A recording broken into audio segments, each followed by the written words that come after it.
All right, we are live.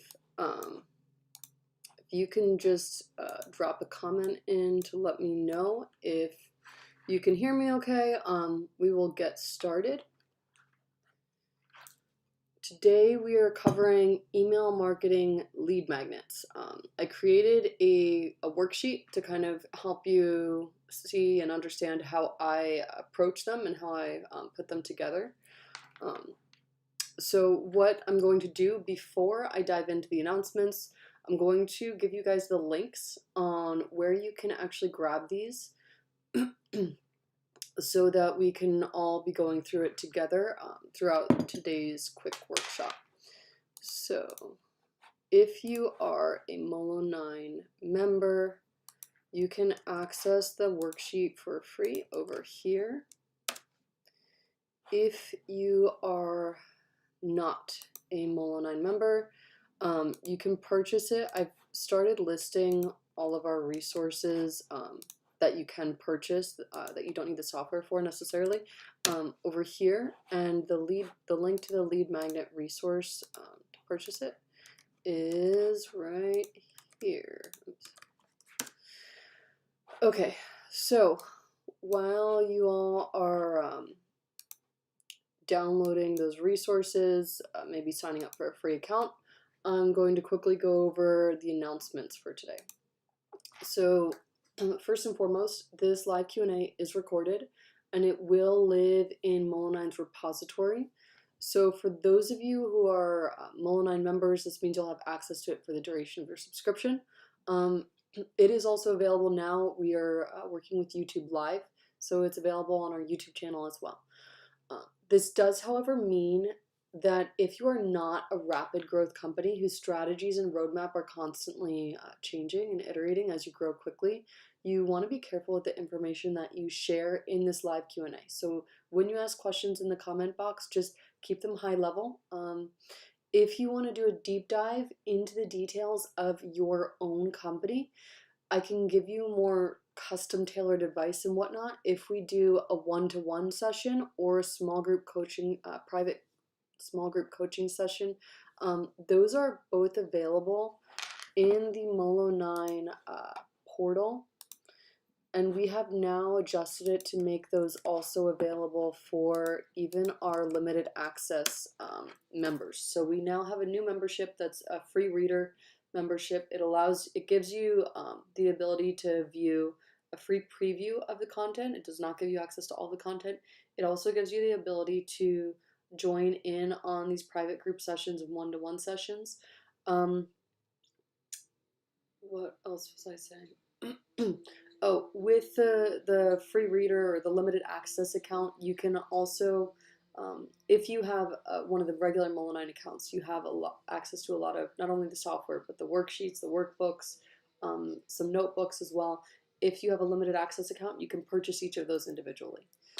All right, so now we are going to dive into, so along these same lines of you sharing too much information or me sharing too much information, I will probably use some examples I've witnessed throughout my career. I can only either share the details or the company name. I cannot share both, as this would be a breach of contract with MD9 clients. For those of you who do not know who I am or why people like to tune into my workshops, I'm going to do a quick intro so you know the types of questions that I'm best equipped to answer. Questions that I'm not equipped to answer, I would recommend bringing them to Quora, LinkedIn. If they're marketing agency questions that I just don't know the answer to off the top of my head, you can bring them over to Molo9's Facebook group or the Telegram group. We're actually more active in the Telegram group than the Facebook group, and someone in there will be happy to answer your questions quickly. All right, so I have been doing something called growth hacking for more than a decade. And growth hackers are a bit different from standard traditional marketers in that we look at the whole funnel and we look at all of the channels, the customer acquisition channels that are out there. So I know there are some people who specialize just in Facebook and Facebook ads, or just in SEO, or just in paid ads through Google, Google search. So growth hackers tend to look at all 120 customer acquisition channels out there. I am not too committed to any one channel. I know some growth hackers have their favorite channels. I have to be channel agnostic for the companies that I've worked with.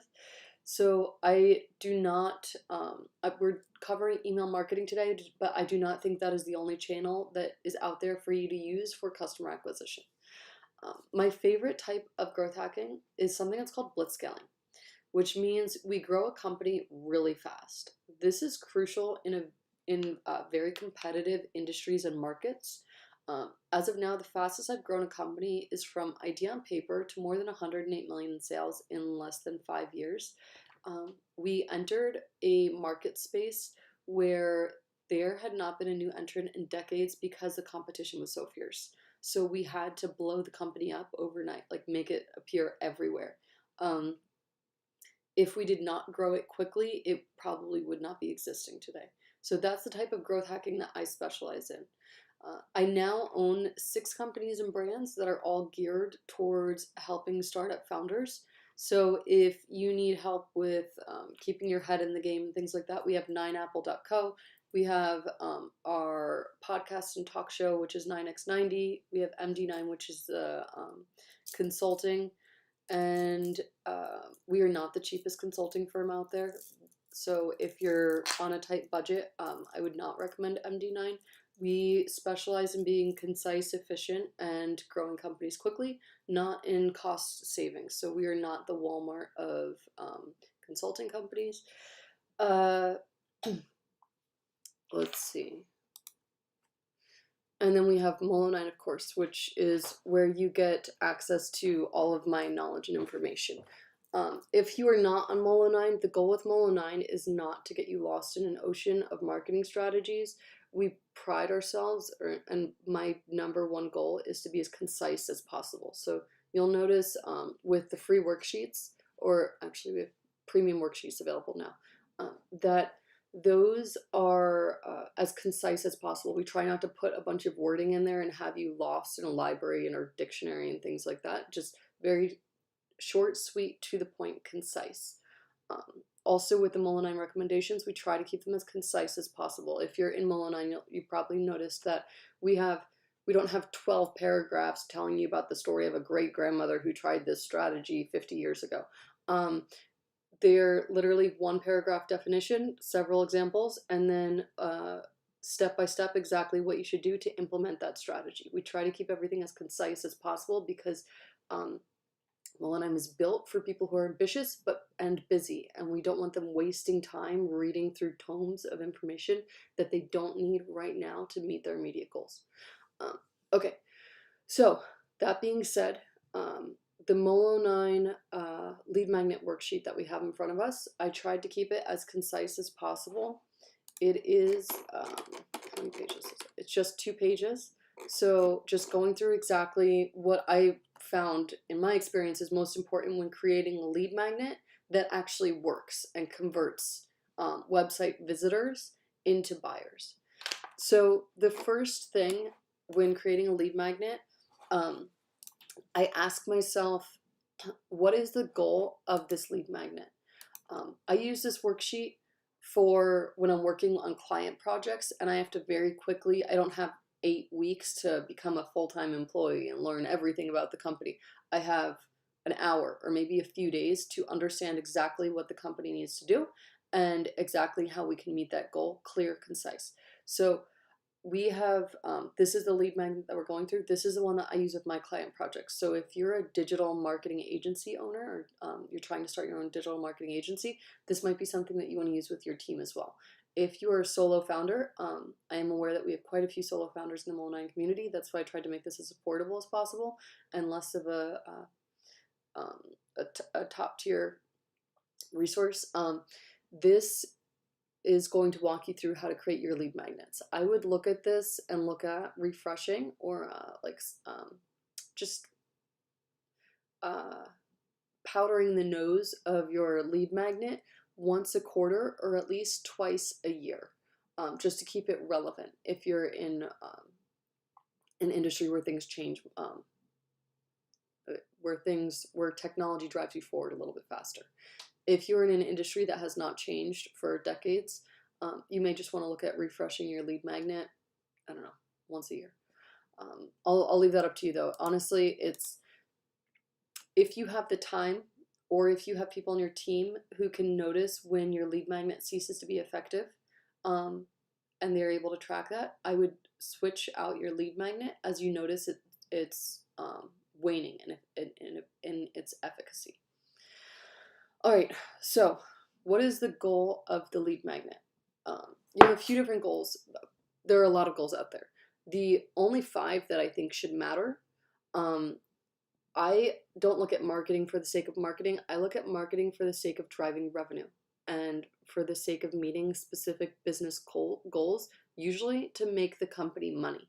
So if that's your goal, is to make your company money with your lead magnet and to find customers who are going to become paying customers, this is the worksheet that you want to be checking out. And the 5 goals are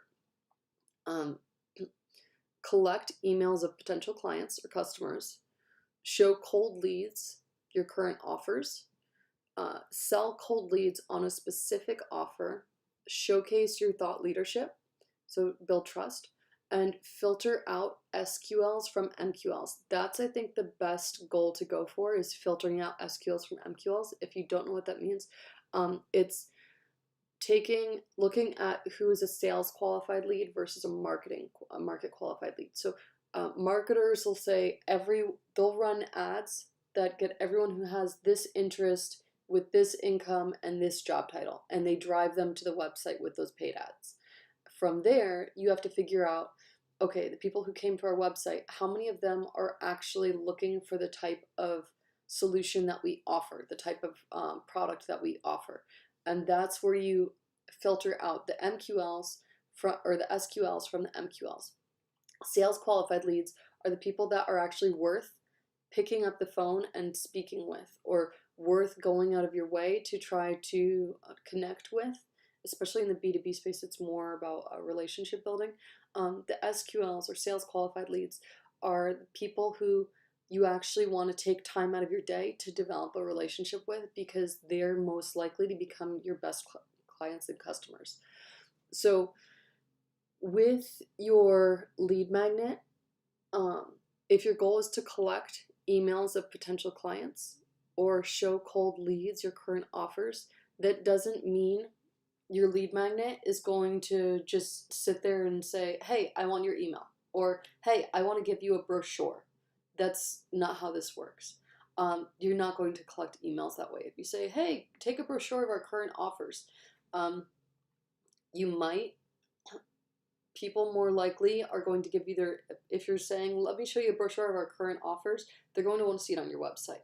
They're not going to want to have an email with a brochure of your current offers. So to get your cold leads, your current offers, to get their email address so you can send them your current offers, you're going to have to offer them something.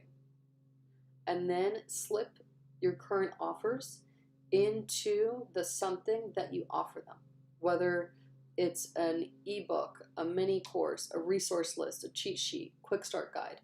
There are a lot of different options out there. I'm just going to drop the what I think is the best goal into the comments so you have it. Okay, so where in the funnel do you expect the reader to be? I think the best way to go through this is actually just to send this guide to you. I tried to find one that was very concise on explaining the different stages of the digital marketing funnel. So here it is, and it walks you through. There's the engagement stage, the education stage, research stage, evaluation stage, justification stage, purchase stage, adoption stage, retention, expansion, and advocacy. So these are all the different stages of the new digital marketing funnel. You can read more about them in this link right here. And you want to figure out, okay, where in the funnel, or you want to decide where in the funnel do you expect the reader to be. And that'll help you with your lead magnet. Ideally, they should be in one of the earlier stages. If you create a lead magnet to try to bring people back that you've lost, then that's going to be completely different content. You're going to use completely different content. Typically, for a lead magnet, you're trying to get somebody's email for the first time. So they're probably in like the engagement / brand awareness stage, or the education / problem identification stage. One of the first,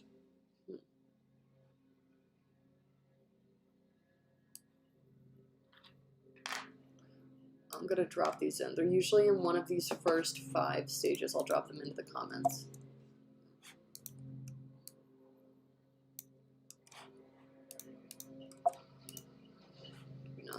I hate it when Apple and people do not let you copy and paste from one platform to another. Okay.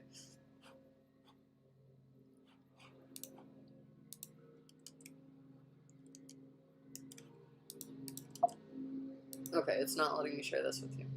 Let me show you my screen.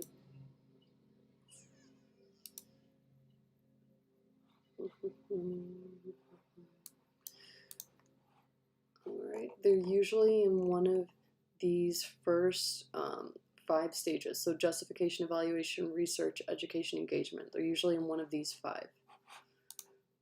Okay. Now, what type of lead magnet will meet your goal and be enticing to your reader?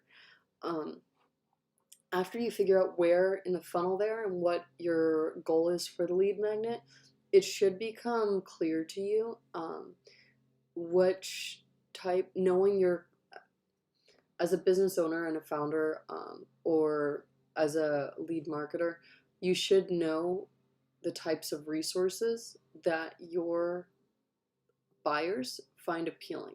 You should know that of the list of, I think, I don't know how many is this, like 20 something? Of the list of 16 resources, you should have a general idea of like the top 5 that your prospective buyers would find most tempting. So if you're in the marketing space, they may, your prospective buyers or your ideal clients may find templates and webinars or workshops, quizzes and assessments, mini courses. They may find all of those things exciting and appealing and enticing. If you are in the med tech space and you're trying to sell medical devices, the types of things that your prospective buyers might find interesting would be a webinar or live Q&A where you explain to them, you walk them through exactly what you're doing and how your solution helps them meet certain goals. They may find a resource list really enticing, or a weekly roundup where every Monday or Friday you send a quick email with 3 to 5 resources that you think are worth looking at. Like, this is the best, I don't know, best healthy quick snack that you can, on the market, that you can check out this week. This is a new exercise that you can do in 10 minutes a day. This is a new healthy habit that you can add in. Doing a weekly roundup of things like that. Having checklists, like this is how to transition to a healthier lifestyle, and having a checklist with everything written out. There are 16 different types of lead magnets. They're all listed in the worksheet, so you can go through those and see. We will eventually be adding our recommendations for each industry and business model to the Molo9 recommendation engine. Probably closer to this summer, but okay. So how will the lead magnet be delivered? So okay, this is a mistake that people make. They think, okay, my goal is to collect emails, and they forget that there are several other goals that they can meet with their email marketing lead magnet.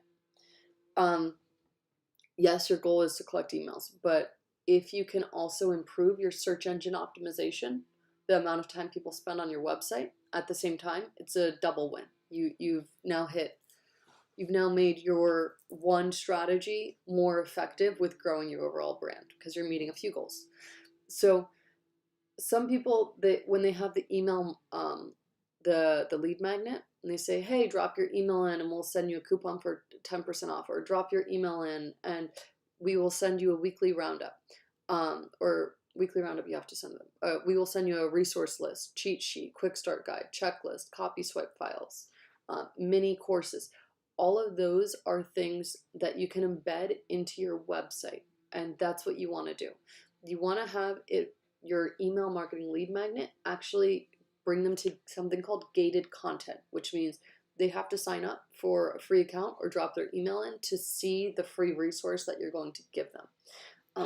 The reason you want to do that is after they sign up and they get through to look at that resource or that checklist or whatnot, then they're spending more time on your website, which is great for your search engine rankings. And it just gives you, it's just collecting a few more points for SEO. I think the easiest way to look at SEO is like a video game where you're trying to collect 1,000 coins.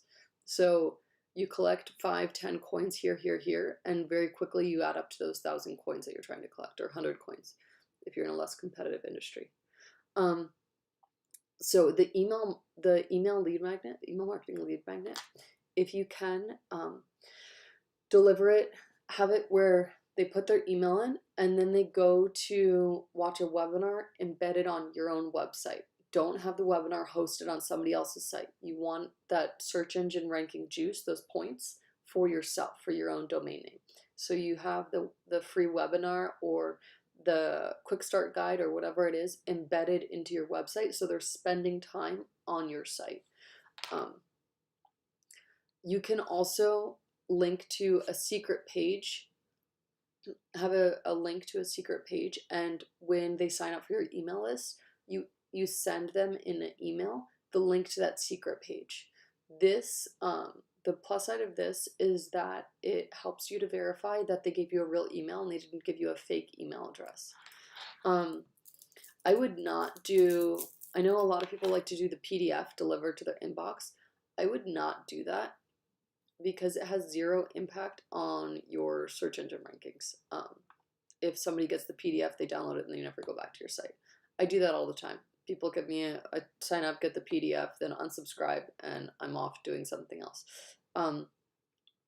Purely because a friend said, oh, you definitely want to read this PDF.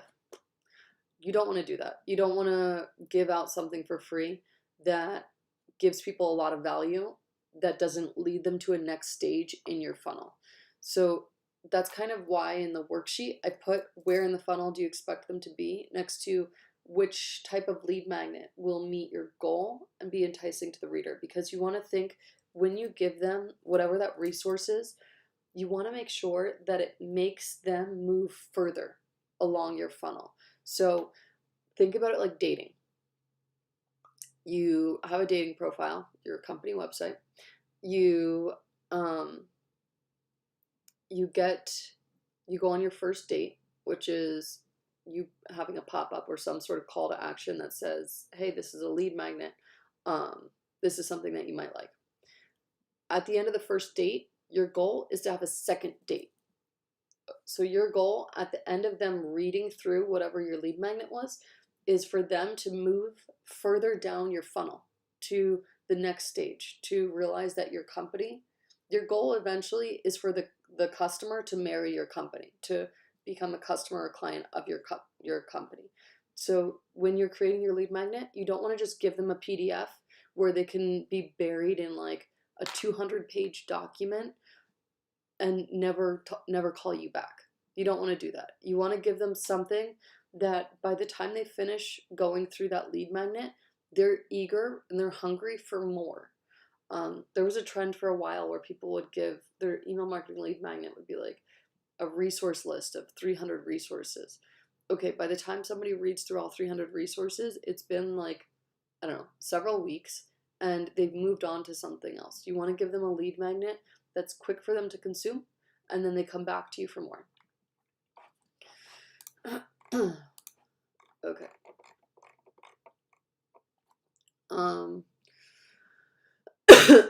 Oh, so the next thing you want to think about with your email marketing lead magnet is the conversion copywriting formula that you will use.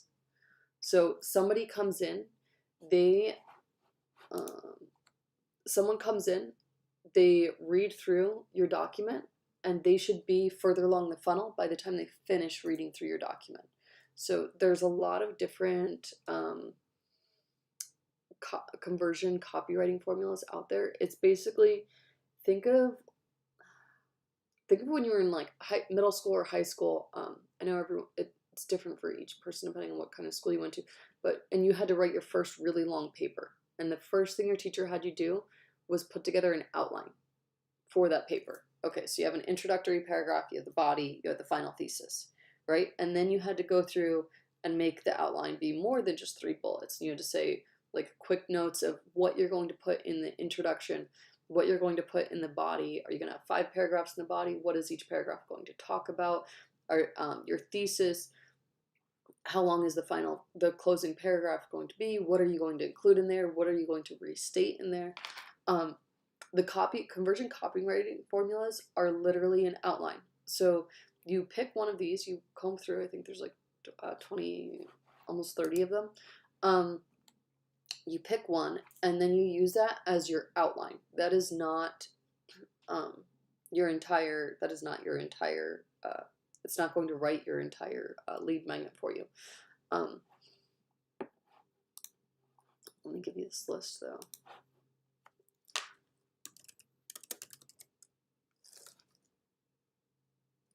Where did I put it? Here we go.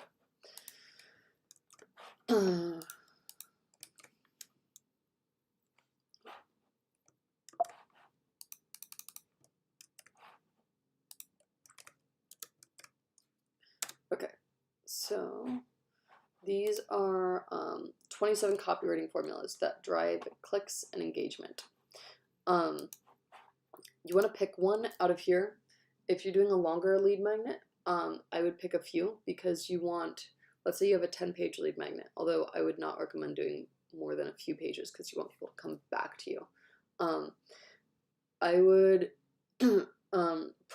there's some of these lead magnets that are like very, very quick, that you can put them into 1 paragraph. I would put a 1 paragraph or a 3 to 4 line lead magnet on the cover, or copywriting formula on the cover of your lead magnet, so that it entices people to keep reading. And then after they flip the first page and they go further in, then you can have you can use other conversion copywriting formulas that allow for more text throughout the document. Okay, and then the last and final thing is psychological triggers. So you have your lead magnet, and that's kind of your outline. The psychological triggers you use, these are things like notes that should also be added into your outline. You want to pepper a few of these. Okay, sorry, I forgot to give this to you. So if conversion copywriting formulas are totally crazy, overwhelming to you, you're like, oh my gosh. Here is a framework. You can always fall back on this one. It's the copy generator tool. I did not create it. It is not part of Molo9. Another marketer who's very intelligent, I think he's based in Scotland or Ireland, he created it, but there's a link to it. And then the last thing is your silver bullets. Molo9 will tell you, I think this was one of the first things I was so excited to build with Molo9. Molo9 will tell you exactly what your silver bullets are. The underlying psychological triggers or tools of influence that influence consumer behavior, those Molo9 filters through all of them to tell you exactly which ones will work for your business based on 6 pieces of data. If you do not have access to Molo9, you can just Google. There's so many lists out there.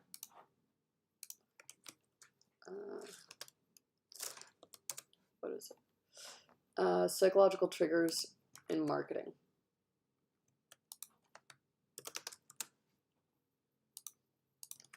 Here, I'll put the Google people this phrase, psychological triggers plus marketing, and that will give you a good place to start, a good starting point. Molo9 filters through more than 48. There are a few that people recommend that I don't think should ever be used, at least not by ethical business owners. So we do not recommend those to Molo9 clients, but you want to think about which psychological triggers you're going to pepper into your wording to get people to influence the reader to be more excited to come back and move along the funnel, move into a more committed relationship with your company. Okay, so I know that was a lot of information. What questions do you have for me after running through that whole thing?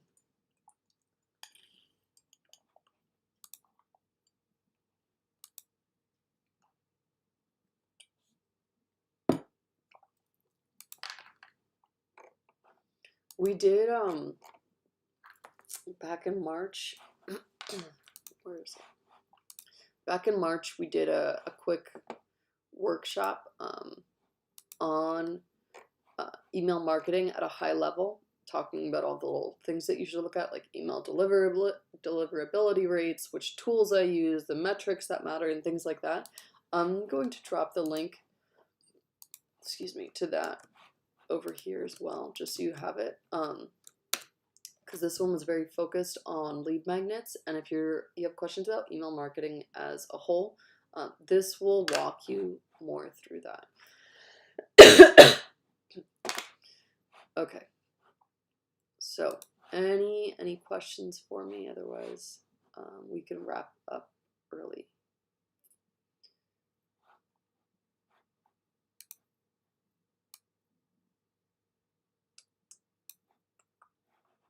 I know there's a bit of a lag because we have people who are hearing impaired in the Molo9 community. So what you hear, I actually say 8 seconds earlier. So I'll wait a few seconds before I assume that we can wrap up. In the meantime, where is it? Let me give you the link. Molo9 Facebook group, if you'd like to join it. There we go. And then Telegram is for Molo9 members only, so I cannot give you the link to that one. But I can give you the link to the Molo9 resource page.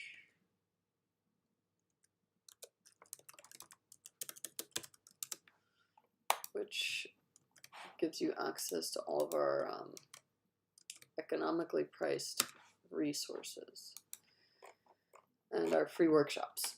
And then if you want a free preview of Molo9 content, you have it over here. Okay, if you enjoyed today's workshop, if you could just smash the thumbs up button, that really does help with the YouTube algorithm.